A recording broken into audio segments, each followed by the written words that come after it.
সীমান্তে স্থলমাইন বিস্ফোরণ, নিহত ৩ বাংলাদেশি, নিরাপত্তা নিয়ে উদ্বেগ। আসসালামু আলাইকুম, দেখছেন সংবাদ শিরোনাম, এবার বিস্তারিত। বান্দরবানের নাইক্ষ্যংছড়ি উপজেলার ঘুমধুম সীমান্ত এলাকায় স্থলমাইন বিস্ফোরণে ৩ বাংলাদেশি নাগরিক নিহত হয়েছেন। গতকাল রবিবার ২৪ মে দুপুরে মিয়ানমার সীমান্ত সংলগ্ন কৃষি জমিতে কাজ করতে গিয়ে তারা এ দুর্ঘটনার শিকার হন।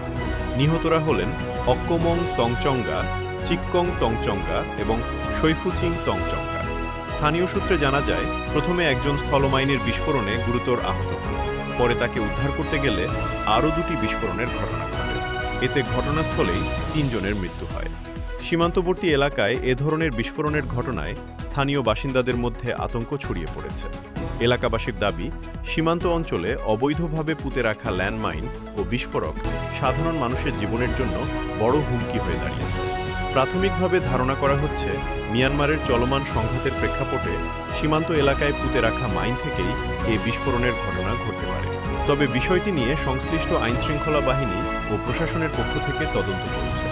এদিকে সীমান্ত নিরাপত্তা জোরদার এবং ঝুঁকিপূর্ণ এলাকাগুলো দ্রুত চিহ্নিত করে প্রয়োজনীয় ব্যবস্থা গ্রহণের দাবি জানিয়েছেন স্থানীয়রা। তাদের মতে, সীমান্তবর্তী সাধারণ মানুষের জীবন ও সম্পদের নিরাপত্তা নিশ্চিত করতে কার্যকর পদক্ষেপ এখন সময়ের দাবি। নিউজঘর ২৪ অনলাইন টেলিভিশন, সত্যের সাথে। সবার আগে ভিডিওটি শেয়ার করে আপনার মতামত জানিয়ে যাবেন।